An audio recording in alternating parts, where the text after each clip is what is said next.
नमस्कार, आप देख रहे हैं न्यूज़ फॉर टुडे। मैं श्रेया सुगम। अभी हम मौजूद हैं एक मुखिया प्रत्याशी के साथ। इनका पहले हम आपको दे दें एक परिचय। तो लोग इन्हें मुखिया बनने के पहले ही, अब तक ये मुखिया बने नहीं हैं, लेकिन लोग इन्हें मुखिया जी के नाम से ही बुलाते हैं। तो ये दादर कुल्हवर पंचायत कांटी प्रखंड के मुखिया के उम्मीदवार हैं, मुखिया पद के उम्मीदवार। तो सबसे पहले आपसे यही पूछना चाहते हैं कि अभी तक आप मुखिया बने नहीं हैं, लेकिन लोग आपसे इतना स्नेह कि अब आपको मुखिया जी ही कहते हैं, क्यों ऐसा बात है? चूँकि 2006 से 2011 तक मेरी पत्नी अमिता देवी मुखिया थी इस पंचायत की, तो मुखिया पति होने के नाते लोग मुझे भी मुखिया जी कहते हैं, बस यही बात है। अच्छा, यही बात है कि लोग आपको मुखिया जी के कह के बुलाते हैं। अच्छा, ये आप चुनावी मैदान में उतरे हैं और ये बता रहे हैं कि आप पहली बार यहाँ पे नॉमिनेशन अपने नाम से करा रहे हैं। तो अब जाकर मुखिया के लिए नॉमिनेशन कराने के पीछे का क्या कारण है? आपको अपना क्षेत्र मतलब कैसा लगता है कि आप अपनी नॉमिनेशन अब करा रहे हैं? क्षेत्र मेरा चूँकि 2006 से 11 तक मेरी पत्नी मुखिया थी, तो काम हम दोनों मिलकर करते थे। पत्नी भी थी, काम करती थी, और मैं भी था। पूरे क्षेत्र में हमेशा सक्रिय रहता था। ब्लॉक जाना, हम लोग जाते थे।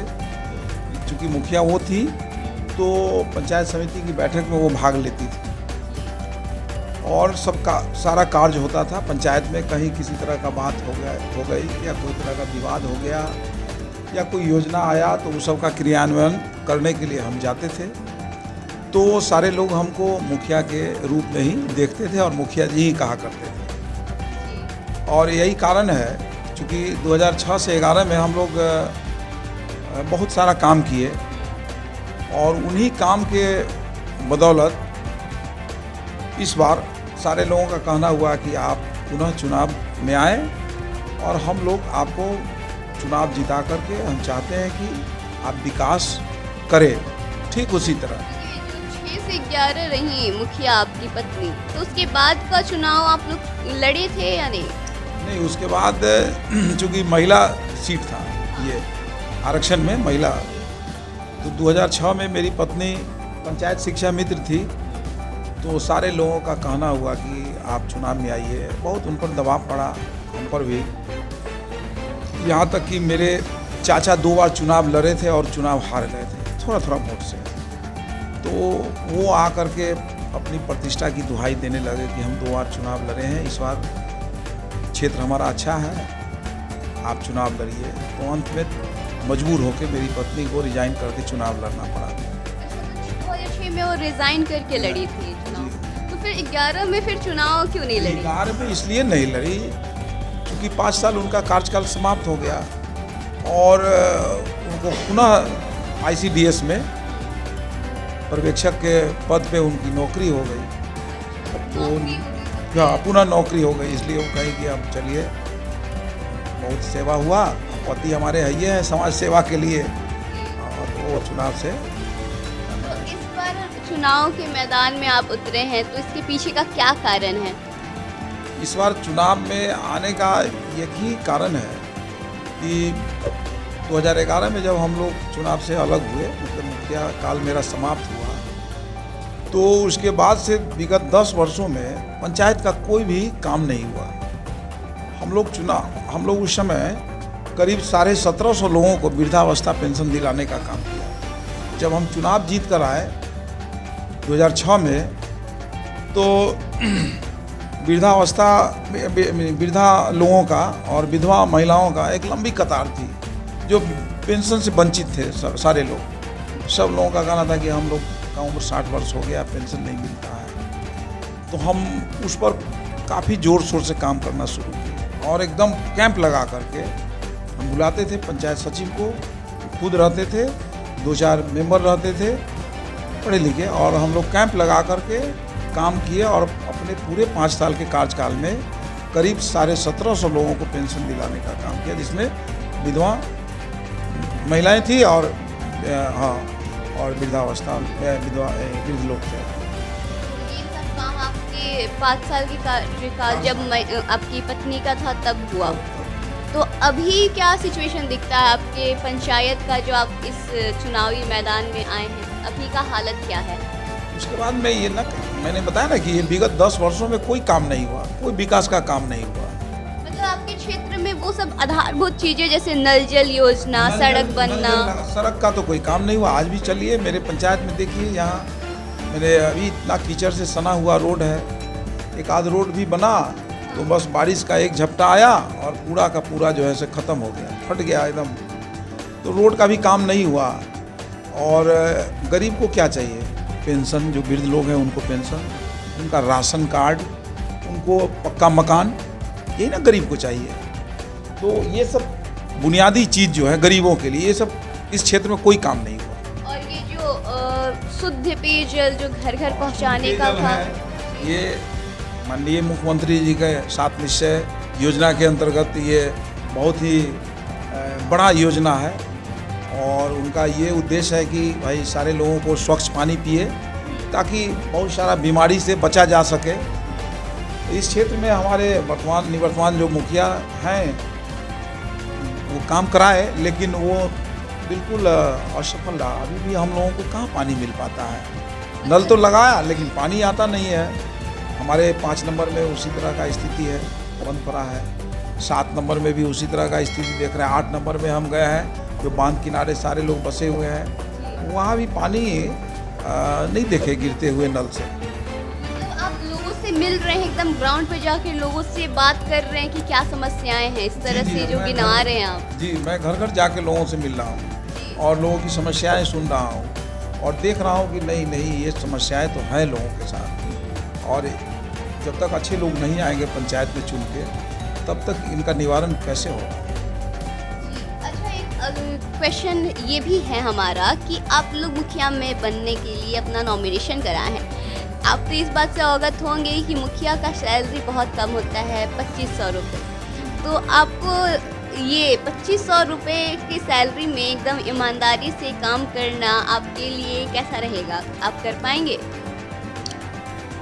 जी हाँ, निश्चित रूप से कर पाएंगे।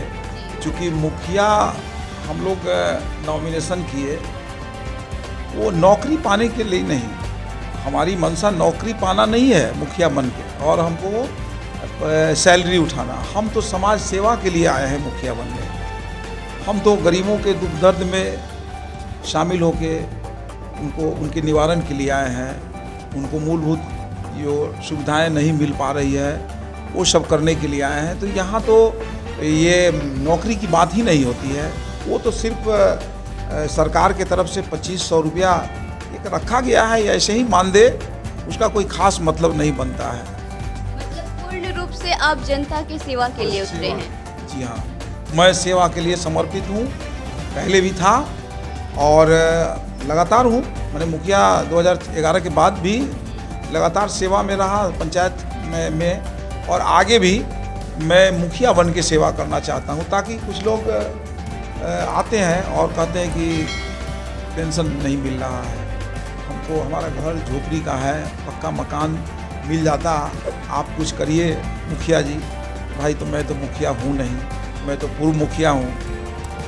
तो मैं सोचा कि चलो मुखिया बन के ही इन लोगों के दुख दर्द का निवारण किया जाए। इसलिए मैंने नॉमिनेशन किया और जनता का भी अपार समर्थन मिल रहा है। मेरा वो करीब 8 दिन का आशीर्वाद यात्रा था। मैं सभी लोगों से आशीर्वाद लिया पंचायत में दरवाजे घूम के। तो सब लोग हमको काफ़ी सम्मान प्यार स्नेह दिए और ये हमको आश्वासन दिए कि आपको हम लोग चुनाव में पुनः भारी मत से विजय दिलाएंगे और पूर्व की भांति इस बार भी आप हम लोगों के पंचायत का विकास करें, हमारे पंचायत का, और हमारे सुख दुख में आप शामिल रहें। इतना ज़्यादा आपसे लोग उम्मीद कर रहे हैं, आपके ऊपर इतना बोझ है, ये सारा लोगों का उम्मीद आपके ऊपर टिका हुआ है। ये सारा आप अगर जीत जाते हैं तो पूरा कर पाएंगे? ये आपने बहुत ही मार्केबल सवाल कही कि ये सवाल का जवाब बड़ा देना मुश्किल है। मैं अभी से सहम जाता हूँ ये सोच करके कि इतने सारे लोगों को मैं कैसे खुश कर पाऊँगा। क्योंकि बहुत सारी समस्याएं हैं मेरे पंचायत में। शिक्षा के क्षेत्र में रोड रास्ता नहीं है। बहुत सारे मोहल्ले में मैं गया तो देखा कि बहुत सारा घर बड़े झोपड़ी का बना हुआ है। सब लोग इंदिरा आवास की मांग करते हैं, सब लोग पेंशन की मांग करते हैं, रोड रास्ता की मांग करते हैं। तो इन सारे कामों को करना तो वाकई में टफ टास्क है मेरे लिए। लेकिन मुझे भरोसा है कि मैं 2006 में भी जब चुनाव जीत के आया तो सब इसी तरह, इससे भी ज़्यादा समस्याएं थी और मैंने उनका बखूबी निर्वहन किया और मजबूती के साथ निर्वहन किया और कहीं से कोई शिकायत मुझे अभी तक नहीं मिली है। इसलिए मुझे पूरा आत्मविश्वास है कि इस बार भी मैं चुनाव जीत के आता हूं तो मैं निश्चित रूप से सारे काम को करूंगा और पंचायत के सारे लोगों का सुख दुख में शामिल रहूंगा और उन्हें कोई शिकायत का मौका नहीं दूंगा। ये मुझे आत्मविश्वास है। आपका विश्वास है और लोगों का भी शायद आप पे ही इतना विश्वास है कि अब तक आपको लोग मुखिया कह के ही संबोधित करते हैं। जी, तो अभी हम जिनसे बात किए एक मुखिया उम्मीदवार हैं, इनके बारे में जो हमें पता चला तो हमें इनसे बात करने के लिए बहुत रुझान हुआ, तो हम इनसे बात किए लोगों के बारे में, इनका क्या ख्याल है। अब लोगों के जो इतने सारे इनसे उम्मीदें हैं, इन सारे उम्मीदों को ये कितना फुलफिल कर पाते हैं, मतलब ये पूरा कर पाते हैं। और लोगों को जो उम्मीद है इनसे, इनके क्षेत्र के लोगों से ही हमारा कहना है कि अब चुनिएगा तो अच्छे लोगों को ही चुनिएगा। जैसा हमें पता चलता है उस क्षेत्र के बारे में कि बीते कुछ सालों में कुछ काम नहीं हुआ है, तो अब है बारी आपके हाथ में, आपके क्षेत्र का भविष्य है। आप एक बटन दबा के अपने क्षेत्र का भविष्य तय करने वाले हैं, तो सोच विचार करके ही अपना मत दीजिएगा किसी को भी। चलिए फिर भी आगे भी और हम लोगों से बात करेंगे फिर, तो उनके बारे में भी आपको हम बताएंगे। इसी तरह से अभी ये कारवां चलता रहेगा, कई लोगों से रूबरू हम आपको करवाते रहेंगे। चलिए अभी चलते हैं, धन्यवाद।